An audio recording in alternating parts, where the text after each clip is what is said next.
નમસ્કાર, સીએનબીસી બજાર પર આપનું સ્વાગત છે. આપ જોઈ રહ્યા છો પ્રોપર્ટી ગુરુ અને હું છું ઝરણાર કંઠી.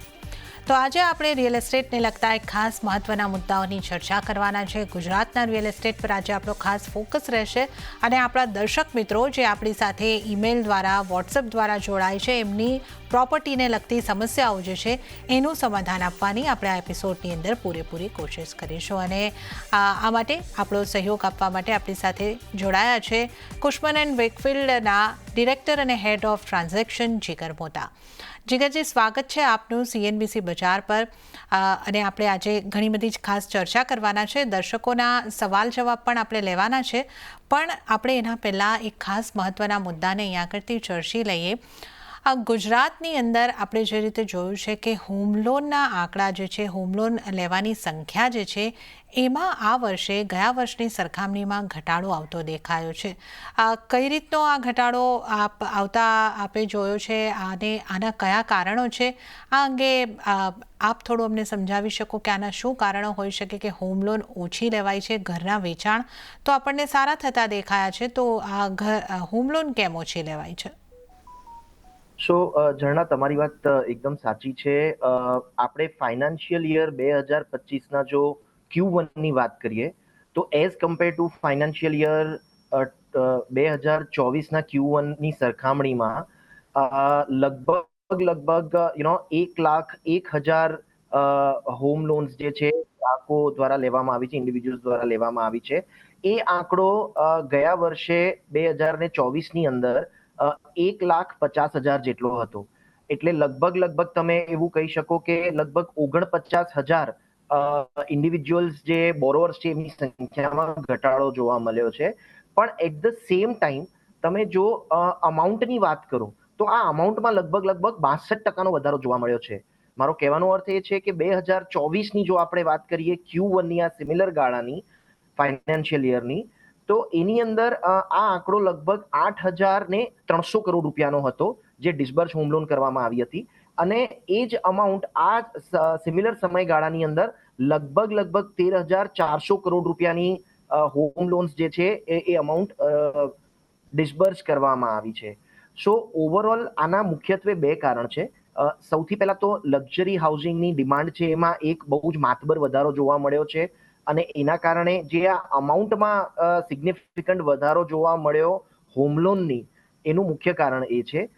જે બોરોવર્સની સંખ્યામાં આપણે ઘટાડો જોયો એનું મુખ્ય કારણ છે કારણ કે અફોર્ડેબલ હાઉસિંગની અંદર સેલ્સના આંકડા જે હતા એ કમ્પેરેટિવલી થોડા મોડા થયા છે, સેલ્સ થોડા ઢીલા પડ્યા છે. એનું કારણ સ્પષ્ટપણે છે કે એક તો ટિપિકલી જે હોમ લોનના રેટ્સ હતા એની અંદર એક સારો એવો વધારો થયો. આપણે આગલા વર્ષોની વાત કરીએ તો એની કમ્પેરમાં, અને ઓવરઓલ જે રિયલ એસ્ટેટના પ્રાઇસ હતા એટ અફોર્ડેબલ હાઉસિંગ એ થોડા અહીંયા મોંઘા થતા જોવાયા. અને એના કારણે જે એક બેસિક ડિમાન્ડ હતી હોમ બાયર્સની એ ક્યાંક ને ક્યાંક આપણને અહીંયા નબળી પડતી જોવા મળી. ઓકે, તો આપણે કઈ રીતે આ આંકડાઓને ઘટતા જોઈ રહ્યા છે એની જે સમજ આપણે અહીંયા આગળથી જોઈ કે લક્ઝરી પ્રોપર્ટીનું વેચાણ અહીંયા આગળથી વધ્યું છે અને અફોર્ડેબલના વેચાણમાં થોડો ઘટાડો આવ્યો છે, એની ડિમાન્ડમાં થોડો ઘટાડો આવતો દેખાયો છે. અને એ રીઝન રહ્યું છે કે હોમ લોન લેનારની સંખ્યા આપણે જોઈએ એની અંદર અહીંયા આગળથી ઘટાડો થતો દેખાયો છે. પ્રોપર્ટીની કિંમતો વધી છે, એ પણ એક અહીંયા આગળથી મુખ્ય કારણ રહ્યું છે.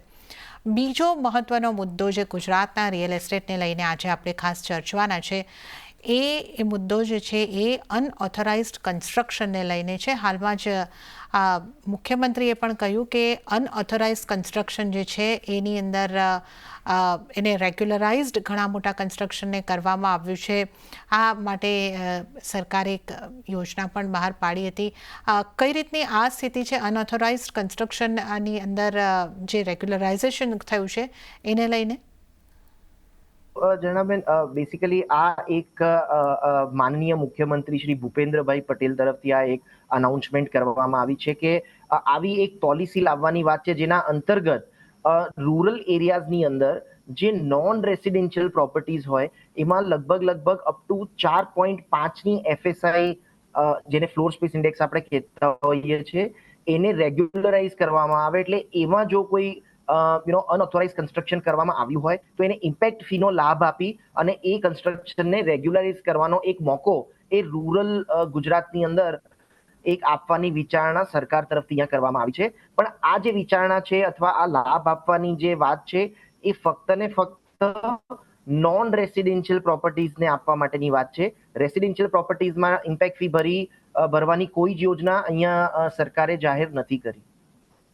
ઓકે, તો આ એક નોન રેસિડેન્શિયલ પ્રોપર્ટીની અંદર જે અનઓથોરાઇઝ કન્સ્ટ્રક્શન છે એને રેગ્યુલરાઇઝ કરવા માટેની એક વિચાર અત્યારે થતો દેખાઈ રહ્યો છે. એના ઉપર આપણને નોટિફિકેશન કે કંઈ જાહેરાત થતી દેખાઈ શકે છે. તો આ એક જો આ રીતનું કોઈ બાંધકામ હોય તો એને રેગ્યુલરાઇઝ કરવાની તક મળવાની સંભાવના બની રહી છે. તો આ બે ખાસ મહત્વના મુદ્દા હતા જે ગુજરાત રિયલ એસ્ટેટને સાંકળતા હતા. એની આપણે અહીંયા આગળથી ચર્ચા કરી. હવે આપણે આપણા દર્શકોના સવાલ તરફ આગળ વધીએ. પહેલો જે સવાલ આવ્યો છે જીગરજી મહાવીર શાહનો સવાલ આવ્યો છે અમદાવાદથી, અને એમણે લખ્યું છે કે મારે થલતેજની નજીક પેલેડિયમ મોલની પાસે એક હાઉસિંગ સોસાયટીમાં ટેનામેન્ટ ખરીદવું છે.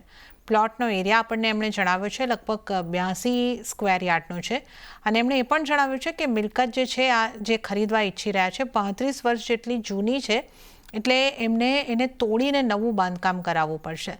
હવે એમનો મુખ્ય પ્રશ્ન એ છે કે શું એને આ જે પ્રોપર્ટી છે એમાં થોડું એક્સટેન્શન કરવું હોય તો તેના ઉપર ઇમ્પેક્ટ ફી ચૂકવીને નવીનીકરણ કરવું જોઈએ કે નવા નિયમો અનુસાર પ્લાન પાસ કરાવીને પછી એ આખી પ્રક્રિયામાંથી પસાર થવું જોઈએ.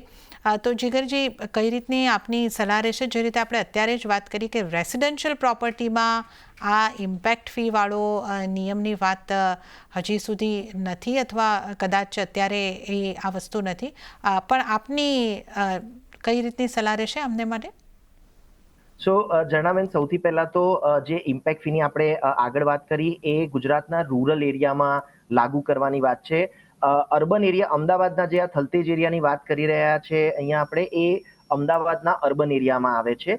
એટલે ટિપિકલી સૌથી પહેલા તો ઇમ્પેક્ટ ફીનો કોઈ લાભ એમને અહીંયા ડેફિનેટલી બહુ જલ્દી નહીં મળી શકે. પણ મોર ઓર લેસ કારણ કે નવું કન્સ્ટ્રક્શન કરી રહ્યા છે, જનરલી આપણે જોવા જઈએ તો લોકોમાં આવી એક માનસિકતા હોય છે આપણે અહીંયા કે થોડું ઘણું ઇલીગલ કન્સ્ટ્રક્શન જો આપણને એડિશનલ મળતું હોય તો આપણે એ કરી લઈએ, અને જ્યારે પણ સરકાર આવી કોઈ યોજના લાવશે તો એની અંદર આપણે પાર્ટિસિપેટ કરી અને એ ઇરેગ્યુલર કન્સ્ટ્રક્શનને રેગ્યુલર કરાવી લઈશું. મારી અહીંયા મહાવીરભાઈ તમને એ જ સલાહ છે કે આવા કોઈ પણ પ્રકારના પગલાં લેતા પહેલા તમે ચોક્કસપણે 3 વાર વિચારજો. કારણ કે ઇમ્પેક્ટ ફીનો જે આખો મુદ્દો હતો એ અત્યાર સુધી આ પોલિસી લાવવા પાછળનો હેતુ સરકારનો એટલો જ હતો કે જે તે સમયે જૂના સમયની અંદર કોઈકે ભૂલથી જો આવી કોઈ એડિશનલ કન્સ્ટ્રક્શનની એક્ટિવિટી હાથ ધરી હોય તો એ સંજોગોની અંદર એમને અનનેસેસરીલી પનિશ કરવાને બદલે સરકારે ક્યાંક એક એમને મદદ કરવાના હેતુથી કે એમના કન્સ્ટ્રક્શનને રેગ્યુલરાઇઝ કરવાના હેતુથી આ ઇમ્પેક્ટ ફીનો અમલ કર્યો હતો. અત્યારે નજીકના સમયની અંદર આવી કોઈ ઇમ્પેક્ટ પોલિસી આવવાના કોઈ થોટ પ્રોસેસ ગવર્મેન્ટ તરફથી સાંભળવામાં કે કહેવામાં નથી આવ્યું. તો મારી તમને અહીંયા સલાહ એ જ છે કે તમે જે પણ કન્સ્ટ્રક્શન એક્ટિવિટી કરો એ રૂલ્સ એન્ડ રેગ્યુલેશનના હિસાબે, GDCRના હિસાબે પ્લાન પાસિંગ કરાવ્યા પછી જ કરજો. કારણ કે જો ભૂલથી પણ તમે કોઈ એડિશનલ કન્સ્ટ્રક્શન ઇલીગલી કરી લીધું તો ડેફિનેટલી આટલો બધો ખર્ચો કર્યા પછી ક્યાંક તમારા રાતની ઊંઘો ના ઉડી જાય. કારણ કે કોર્પોરેશન હવે આ દરેક બાબતને બહુ જ ઝીણવટપૂર્વક અને બહુ જ સખ્તાઈથી લઈ રહી છે. એટલે આવા કોઈ પણ પ્રકારની બેદરકારી ડેફિનેટલી ચલાવી લેવામાં નહીં આવે. ઓકે, તો મહાવીરભાઈ તમારે ખાસ અહીંયા આગળથી ધ્યાન રાખવાનું રહેશે. જે પ્રોસેસ છે, જે પ્રક્રિયા છે, પૂરેપૂરી મંજૂરીઓ પરમિશન લઈને જ તમે જે કંઈ પણ એક્સટેન્શન કરવાના હોય એ કરજો. કોઈ બેદરકારી આ અંગે રાખશો નહીં. આગળના સવાલ તરફ વધીએ. મોહસીનભાઈ પટેલનો આ સવાલ આવ્યો છે અને એમણે આપણને પૂછ્યું છે કે મારી જમીનનો કેસ જે છે NA માટેનો SSRDમાં 2 વર્ષથી પેન્ડિંગ છે અને એ પૂછી રહ્યા છે કે હવે આ કેસમાં મારે શું કરવું જોઈએ. જીગરજી આમને કઈ રીતની સલાહ રહેશે? સૌથી પહેલા તો મોહસીનભાઈ, આપે કયા કારણોસર આપની આ જે NAની પ્રક્રિયા માટે જે SSRDની અંદર પેન્ડિંગ તમારી ફાઇલ છે એ કયા કારણથી પેન્ડિંગ છે એની તમે અહીંયા જાણ નથી કરી.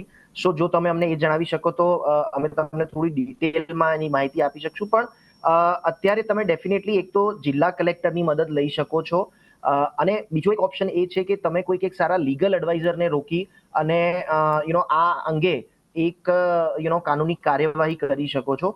પણ કોઈ પણ પગલું લેતા પહેલા ચોક્કસપણે તમે એક સારા લીગલ એડવાઇઝર પાસેથી લઈ લેજો.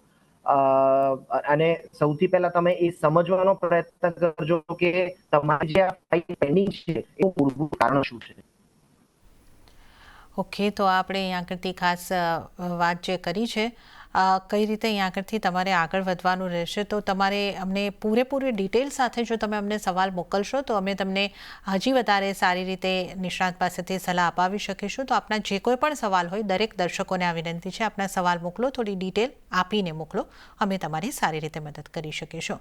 આગળનો જે સવાલ છે સાગર ચંડેગરાનો આવ્યો છે. એણે લખ્યું છે કે મારી પાસે એક મકાન છે પણ બહુ જૂનું છે, લગભગ પડવાની સ્થિતિમાં આ મકાન આવી ચૂક્યું છે, અને જો મારે ત્યાં જ નવું મકાન બનાવવું હોય તો સરકાર તરફથી એને માટે કોઈ મદદ મળે ખરી? જીગરજી, આમને કઈ રીતની સલાહ રહેશે? જૂના મકાનની જગ્યાએ નવું મકાન એમને બનાવવું છે. તો સાગરભાઈ, અનફોર્ચ્યુનેટલી સરકારની તરફથી તમને આ સંદર્ભમાં કોઈ સહાય નહીં મળી શકે, કારણ કે લાર્જલી તમે જોવા જશો તો પ્રધાનમંત્રી આવાસ યોજના અંતર્ગત પણ તમે એલિજિબલ નહીં થઈ શકો. તો એ કારણસર તમને સરકાર તરફથી તો ડેફિનેટલી કોઈ આની અંદર સહાય નહીં મળે. પણ એવી ઘણી બધી સંસ્થાઓ હોય છે, એવા ઘણા બધા ટ્રસ્ટ હોય છે કે જે આવી બધી સિચ્યુએશનમાં કે જ્યાં તમે કદાચ નાણાકીય ખેંચના કારણે આવી કોઈ એક્ટિવિટી ન કરી શકતા હો, તો આની અંદર તમને કદાચ એ લેવલ ઉપર કોઈ સંસ્થા તરફથી મદદ મળી શકે છે. પણ સરકાર તરફથી આની અંદર કોઈ મદદ કે કોઈ પોલિસી અંતર્ગત તમને સહાય નહીં મળી શકે. જીગરજી, આગળનો સવાલ જે આવી રહ્યો છે મુંબઈથી રજત વાઘેલાનો આવી રહ્યો છે, અને એમણે પૂછ્યું છે કે મારે રિસોર્ટ હોલિડે હોમ્સની અંદર રોકાણ કરવું છે, તો તેના ફાયદા અને ગેરફાયદા કયા, અને મુંબઈની નજીકની મિલકતોમાં એમને રોકાણ કરવાની ઈચ્છા છે, તો આ રોકાણ વખતે શું ધ્યાને રાખવું જોઈએ, એ એમનો મુખ્ય પ્રશ્ન છે. તો જીગરજી, કઈ રીતની સલાહ રહેશે એમને? ઓવરઓલ અત્યારે ઘણા બધા પેન ઇન્ડિયા બેસિસ પર ઘણા બધા એવા ડેવલપર્સ છે કે જે લોકો આ પ્રકારના જે વીકેન્ડ હોમ્સ ટાઈપના જે પ્રોજેક્ટ હોય છે એને એક લાઈવ કરવાના હેતુથી આવી એક થીમ બેઝડ ડેવલપમેન્ટ કરતા હોય છે. અને કારણ કે મેજોરિટી કેસની અંદર અત્યાર સુધી એવું થતું આવ્યું હતું કે આ પ્રકારના જે વીકેન્ડ વિલાસ હોય છે એ કારણ કે બહુ ફ્રિકવન્ટલી યુઝ નથી થતા હોતા, ઇવેન્ચ્યુઅલી આની મેન્ટેનન્સ કોસ્ટમાં બહુ વધારો થતો હોય છે, અને જ્યારે એકચ્યુઅલ ઓનર્સને ત્યાં રહેવાનું મન થાય કે એમણે એ રહેવાનો કોઈ એમનો વિચાર આવે, તો એક આ મેન્ટેનન્સના ડરથી કે આખું ફરીથી રિવેમ્પ કરવાના ડરથી એ લોકો એનો બહુ માતબર ઉપયોગ નથી કરી શકતા. પણ હવે ઓવરઓલ તમે જોવા જશો તો ઘણા બધા ડેવલપર છે એ આ પ્રકારની એક સેન્ટ્રલાઇઝ સર્વિસીસ આપી અને ટાઈમ શેર બેસિસ ઉપર આ પ્રકારના જે વિલા પ્રોજેક્ટ હોય છે એને ચલાવવા માટે સાથ આપતા હોય છે. આની અંદર જે મુખ્ય વાતો ધ્યાનમાં રાખવાની છે એ તમારે સૌથી પહેલા એ સમજવાની જરૂર છે કે આપના ડેવલપર જે પણ આ પ્રોજેક્ટ આપણને ઓફર કરી રહ્યા છે એનું overall maintenance over a period of time કોણ મેનેજ કરવાનું છે, એ આખી પ્રોપર્ટીને મેનેજ કોણ કરશે, મેન્ટેન કોણ કરશે. જો એ મેનેજ અને મેન્ટેન ડેવલપર તરફથી અથવા કોઈ થર્ડ પાર્ટી એજન્સી તરફથી થવાનું હોય તો એના ચાર્જીસ જે છે એની માટેની એક બેસિક માહિતી તમે ચોક્કસપણે મેળવી લેજો. કારણ કે ઘણી વખત એવું બનતું હોય છે કે આ જે ચાર્જીસ હોય છે પ્રોપર્ટી મેનેજમેન્ટના, એ એટલા બધા એક્સપેન્સિવ થઈ જતા હોય છે કે ઇવેન્ચ્યુઅલી જે ઇન્કમ તમે આ ટાઈમ શેર બેસિસ ઉપર અર્ન કરતા હો છો એની સામે કદાચ તમારો આ એક્સપેન્સ વધી જતો હોય છે. સો ગુજરાતીમાં જો સિમ્પલ ભાષામાં તમને જણાવું તો ઘાટ કરતા ઘડામણ મોંઘું પડી જતું હોય છે. સો આ જે અમુક મુદ્દાઓ છે એને ચોક્કસપણે તમે ધ્યાનમાં રાખજો. આના સિવાય તમારા યુઝેજ માટે એ પ્રોપર્ટીના તમને કેટલો સમય આપવામાં આવે છે અને કેટલા સમય પહેલા એડવાન્સમાં તમારે એમને જાણ કરવાની છે, આવા ઘણા બધા નાના નાના જે મુદ્દાઓ છે એનું તમે ચોક્કસપણે તાગ મેળવી લેજો. કારણ કે એ સંજોગોની અંદર જો તમે ક્યાંય પણ ગફલત કરશો તો શક્યતા રહેલી છે કે તમારું કદાચ જે આ ડિસિઝન છે એ ડિસિઝનમાં તમે ખોટા પડી શકો છો. ઓકે, તો અહીંયા આગળથી રજતભાઈ, તમારા માટે જે સલાહ છે કે કોઈ પણ પ્રોપર્ટી ખરીદતી વખતે જે આપણે સામાન્ય રીતે કહેતા હોઈએ છીએ કે ડેવલપર કોણ છે એનો ભૂતકાળ શું છે, એના પ્રોજેક્ટ કઈ રીતના છે, એ તમામની તપાસ કરી લેજો. અને ખાસ જે મહત્ત્વનો મુદ્દો છે, જે આ વીકેન્ડ હોમની અંદર તમે હોલિડે હોમની અંદર રોકાણ કરી રહ્યા છો, તો જીગરજીએ જે ખાસ ધ્યાન દોર્યું છે, મેન્ટેનન્સ કોણ કરવાનું છે, કેવી રીતે કરવાનું છે, કેટલો ખર્ચો થવાનો છે, કઈ રીતના ચાર્જિસ લાગશે, આ બધું ખાસ જોઈ લેજો. સમજી વિચારીને આ હોલિડે હોમ ખરીદવાનો નિર્ણય તમારે લેવાનો રહેશે. આગળ વધીએ. આગળનો સવાલ જે આવ્યો છે તરલ શાહનો આવ્યો છે અને એમણે પૂછ્યું છે કે નજીકના ભવિષ્યમાં સુરત શિફ્ટ થવાના છે અને એમને ફર્નિશ્ડ 1 BHKનો ફ્લેટ જે છે ભાડે લેવો હોય તો કયા વિસ્તારમાં લઈ શકાય, અને એમણે જણાવ્યું છે કે એમને 24 કલાક પાણી અને વીજળીનો પુરવઠો સુરતની અંદર મળી રહેશે ખરો, કઈ રીતની વ્યવસ્થા સુરતમાં છે? જણાબેન, આઈ મીન સુરત એક બહુ જ વેરી વેલ ડેવલપ્ડ સિટી છે. એટલે સૌથી પહેલા તો તમને મોર ઓર લેસ ઓપ્શનની બાબતે કદાચ બહુ વધારે તકલીફ નહીં પડે. હા, પણ તમારો પ્રેફરન્સ અહીંયા 1 BHK નો છે અને એમાં પણ તમે એક ફર્નિશ્ડ અપાર્ટમેન્ટની શોધ કરી રહ્યા છો. સો એની માટેના કમ્પેરેટિવલી ઓપ્શન્સ જે છે તમને થોડાક ઓછા મળશે, કારણ કે લાર્જલી અત્યારે જેટલી પણ નવી પ્રોપર્ટીઝ બની રહી છે અથવા છેલ્લા ઘણા સમયથી જે પ્રોપર્ટી ડેવલપમેન્ટ સુરતમાં થઈ રહ્યું છે એમાં 1 BHK ના અપાર્ટમેન્ટ કમ્પેરેટિવલી બહુ જ ઓછા બની રહ્યા છે. પણ તેમ છતાં બી તમને એવા સારા એવા લોકેશનમાં આ પ્રકારના ઓપ્શન્સ મળી રહેશે. જો લોકેશન્સની આપણે સ્પેસિફિક વાત કરીએ તો તમે અલથાણ, પાલનપુર પાટિયા, ઘોડદોડ, ડુમસ રોડ, આ પ્રકારના જે પણ લોકેશન્સ છે એમાં એક શોધખોળ કરી શકો છો અને તમારી રિક્વાયરમેન્ટ પ્રમાણે તમને 1 BHK નું ફર્નિશ્ડ અપાર્ટમેન્ટ મળી જશે. ઇલેક્ટ્રિસિટીની જે આપણે વાત કરીએ, પાણી તો ડેફિનેટલી નોર્મલી ગુજરાતમાં મેજોરિટી બધી જગ્યાએ એક બોરવેલની સારી સુવિધા હોય છે, એટલે પાણીનો કોઈ પ્રશ્ન નથી હોતો. સ્પેસિફિકલી જો સુરતની આપણે વાત કરીએ તો ઇલેક્ટ્રિસિટીના મામલામાં ટોરન્ટ પાવર જે છે એ સુરતને ઇલેક્ટ્રિસિટી સપ્લાય કરે છે, એટલે એમાં પણ તમારે બિલકુલ ચિંતા કરવાની રહેતી નથી, કારણ કે ટોરન્ટ પાવર અનઇન્ટરપ્ટેડલી તમને સારો પાવર સપ્લાય 24/7 પૂરો પાડતું હોય છે.